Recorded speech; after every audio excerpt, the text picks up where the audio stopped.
All right, everybody, good morning to you. I'm Jason, he's Terry. We got 3 new stops on our weather train: heat and humidity and storms. Yeah, that seems like the sort of the summary of the summer. We've had a lot of these, like, you know, hot and humid days. Yeah. In fact, we've had 12 90-degree days. We're going to add to that this week. It just kind of keeps coming back. And I mean, it is summer, but when July started Julying. Right away, no doubt about it. Right away. We had a really nice July 4th. If you remember, it was like in the 80s. It was dry, and then right after that, like it was like boom, heat and humidity all over the place. And we're in another weather alert for the next couple days. For, like you said, it's a combination really of heat, humidity, and storms.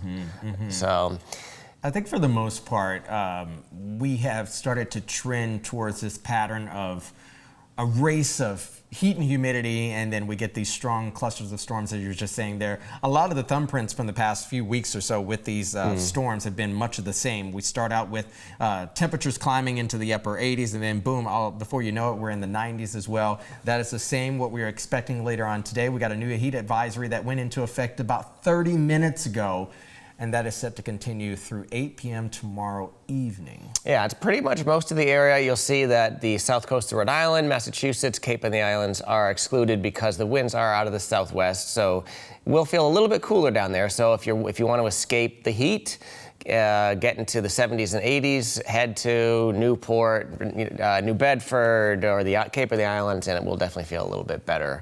But still on the muggy side, the humidity is going to be everywhere. Today we kind of start creeping up, and then the humidity just rises even more tomorrow. But today we should get 90 in Boston. We're not there quite yet, but these are the forecasted highs for today. Better chance of hitting 90 along and north of the Pike just because of that southwest. You can see those arrows coming up off the ocean there, anywhere south of the Pike. A little bit of an ocean influence, so they may be just a tad cooler. And I always used to say, you know, especially with a southwest wind, you got the continent to sort of like just keep temperatures just steaming upwards. And the water helps to moderate temperatures. We see that in the winter time. We see that in the summertime. Water is always slow to warm, slow to heat up, which is why, you know, just to take it a little bit further, why the tropic season really begins to peak into late summer and early fall.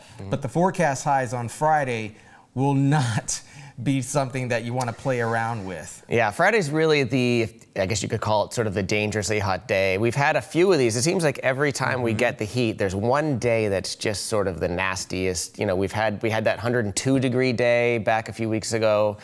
We've hit the mid to upper 90s a few times here now. This has definitely been one of the hotter summers so far we've had in a while. So, and I think tomorrow it'll probably be, I think there's going to be a lot of 94, 95, 96s, maybe a 97 here or there. And again, mostly away from that south coast. You can see the relief, the 70s and 80s down over the Cape, but anywhere along the Pike, north, Middlesex County, Worcester County, definitely going to be a hot and steamy one tomorrow. And not out of the question we could have a record in Boston and Worcester. So the thing about Worcester, the actual sensor, actually Boston and Worcester are both interesting because where the temperature sensors are, at Worcester it's at the airport, which is 1,000 feet up. Okay. So like if you're living in downtown Worcester, it could very well be 95, 96 tomorrow, but the actual temperature is going to be taken at the airport, which is 1,000 feet up, which generally is 4 or 5 degrees cooler. You know, every 1,000 feet in the atmosphere on an average day is like 5 degrees cooler. So while the official reading in Worcester may be 90, 91 tomorrow, most folks will feel like 95, 96. Kind of odd that you would have put the sensor where nobody's living at the airport except for a few folks that live there. But in Boston, of course, the sensor is at Logan Airport, which is a few steps from the ocean. Yep. Now tomorrow the winds will be such that it shouldn't matter, but still kind of an odd place. Why wouldn't? And you know I think you told me we have a similar situation in Norwood too, right? Yes. So it's at the Norwood Airport, and that particular location in Norwood gets really hot, and it also radiates really well. So you'll get really high and low readings there as opposed to the surrounding area. So it's just an interesting, like, why would you choose for the official reading in Boston to be taken on a runway at Logan? Wouldn't you put it in like the Boston Common area? I don't know. I want to go out, like, we'll go drive around and move those later. Yeah, we'll just, no one will notice. 90-degree days, here we go. Just in case you were wondering here, Boston the last 10 years, how many we've accumulated in the calendar year. 2021, my goodness, that was a very hot year. You may remember that. It wasn't that long ago, 2022. was coming in pretty close to that, but we really dropped down in 2023. I remember that I was over in Cleveland working there, and we had a very stormy summer. Same Very goes humid, here. Also. And then last year 12, and so far this year we've had 12, and we're definitely going to beat 2024. Absolutely. I think if we get 90 today and tomorrow, that's 14, and we've got a lot of summer left. I mean, we certainly have, I want to say we average about 4 90-degree days in August, 1 in September, so we could very easily get up to 20 or higher even this year. Back to where we were, a few years back, but so we transition from the heat and humidity, and the other side of the story is the potential for severe weather tomorrow. The final stop on our weather train will happen tomorrow evening, friends. I believe we make it through the day for the most part, at least through about 3 p.m. before we start to see some storms ramp up across the Berkshires there. Now, I mentioned earlier this morning this front could slow, could also speed up a little bit, but the trend will still likely be the potential for some heavy downpours, damaging winds, and also hail. And also take it a step further, if you have some storm drains on your street, around your street, in your neighborhood, today is the day to go ahead and clear those out. The gutters, so don't forget about them tomorrow. Yeah, so that darker green is what the Storms Prediction Center calls a marginal risk, which is really like their lowest. They have 5 sort of categories you can sort of see in that legend. It's really a 1 out of 5. I wouldn't be shocked today, later this afternoon, if part of the area gets into the yellow, the slight risk. Sometimes they update that or upgrade it the day before. But like you said, I think probably the biggest risk for tomorrow, I didn't grab a skew T. We're not getting too nerdy today, but the profile of the atmosphere is such that we could see some pretty heavy downpours tomorrow. So like you said, the storm drains the gutters. But I also think that there's a chance for some of those storms to have some gusty winds, some damaging winds. And again, the SPC is highlighting a 5% risk for damaging wind pretty much in all of southern New England tomorrow. So, it probably won't storm everywhere. Everybody's not going to get, a damaging wind gust. But, if you're under one of these cells, it could definitely get nasty for a little bit. So, something to keep in mind tomorrow afternoon. Absolutely. Let's plan your Friday, everybody. Here we go, beginning at 10 a.m. tomorrow. As we move into the early afternoon, boom, there it goes. You can see the radar starting to light up here in our futurecast roughly around 3 p.m. Most of the activity trending at this point will be right along and also south and east of the mass spike. That includes our South Shore communities. Remember a couple weeks ago, we had that flooding down in the South Shore. Near Quincy and Braintree, not saying that is the same area that will receive it again, but again, we could also be talking about the trend for some flash flooding, perhaps maybe at the very least some ponding on some of our roadways, especially Route 3 as people will be heading down to the Cape. Yeah, right. I was just thinking that right around the time, it's a Friday afternoon, now of course this is a random weather model, so it may not be exact with the placement of those storms, but if that were to be the case and you're heading down south to the Cape tomorrow, down Route 3, down the expressway, and you get that on top of, right on top of you, like that could make for a long trip down to Cape Cod tomorrow. So definitely want to stay tuned to Jason tomorrow morning and see what the latest Futurecast shows. But the dew points are definitely going to spike tomorrow. It'll be another one of those really soupy days in the 70s. And you can see after those storms come through, we got another really nice Saturday. We've had some really good Saturdays. It's the pick. It's the pick of the 7-day. And I believe, I don't want to hold this off until the 7-day forecast. I don't think in my tenure here so far, we've seen a 7-day quite like this. The coolest days are actually the weekend. Yeah, it's been a little bit. It's been a little bit. And we're wrapping around 90s potentially all the other days here. Training camp.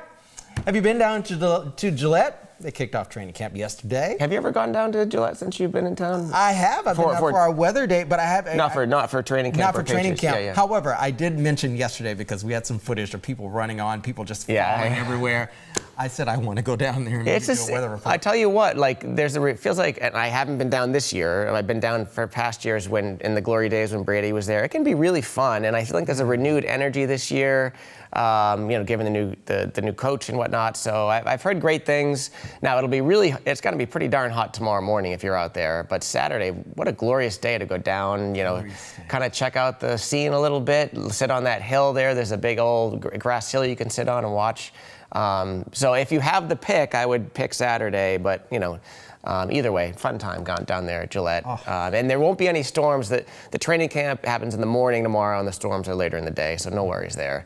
And here's the relief coming on Saturday. Oh, it looks so good. Look at that onshore wind coming in. The South Shore Cape will be breezy on Saturday. We're expecting 70s. A skosh warmer you can see in areas inland around the mid to low 80s. But okay, we should be averaging around 82 degrees for this time of year, 82, 83 degrees. And I think with that northerly breeze, it'll still feel quite nice, even though we'll be likely in the mid 80s as well. Now for Sunday, Sunday starts to get a little precarious here and there with another chance for some stray showers, perhaps even nice rumble here and there. Not a washout, though. Not a washout. Yeah. No, not by any means. Yeah, if you've got plans on Sunday, don't despair. I think there's probably just some pop-up storms here and there. Not everybody gets wet. Saturday looks like the better of the 2 days, the drier of the 2 days, but nonetheless, Sunday not terrible. And a big series for the Sox this weekend, too. The Sox come back home after they've been gone for quite a while. You had the All-Star break, and then they were in Chicago, they're in Philly. Now they're finally home, and they get the Dodgers coming to town. Mookie Betts, I think Shohei Ohtani is pitching one of these games this weekend. Don't quote me on that. Shout out, somebody let us know.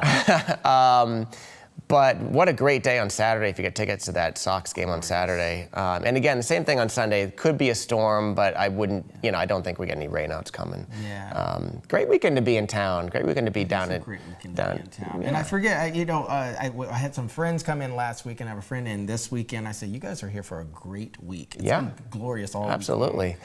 Cape Cod, here you go. Low 80s and even upper 70s for your Friday.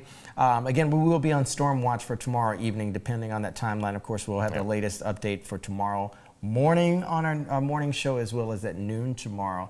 And then Saturday and Sunday, we'll have more 70s to move back in. Notice the change in winds, though. We start to get more humidity by Sunday. Good time of year to be in the Cape. July and August are really nice. Again, if you want to beat the heat and you don't want the 90s, the Cape is, basically any wind direction is an onshore wind direction down there. So, upper 70s down there, going to be a really nice weekend. And as you were saying earlier, it looks like the heat kind of eases a little bit on Saturday, and then I think it's going to bump up again early next week with a few more 90s probably in the forecast. You guys pretty much know at this point, even if you haven't heard it come out of my mouth, I'm from the South, so I know also this time of year, it's like being in an oven. It never turns off. It doesn't turn off for about 3-4 months. And we start to get a little bit of that weather, that we're already going to be receiving that today and tomorrow. But it's also not going to be that far away. Once we get into the end of next week, we're perhaps turning a little bit cooler. Yeah, that's why I paused it here at the end. I think that if you're looking for some cooler times, there may be another 90 or 2 early next week, but I do think the longer range, take a look at this, the next 1 to 2 weeks, actually we're in the blue here. So this is sort of a longer range outlook from the National Weather Service.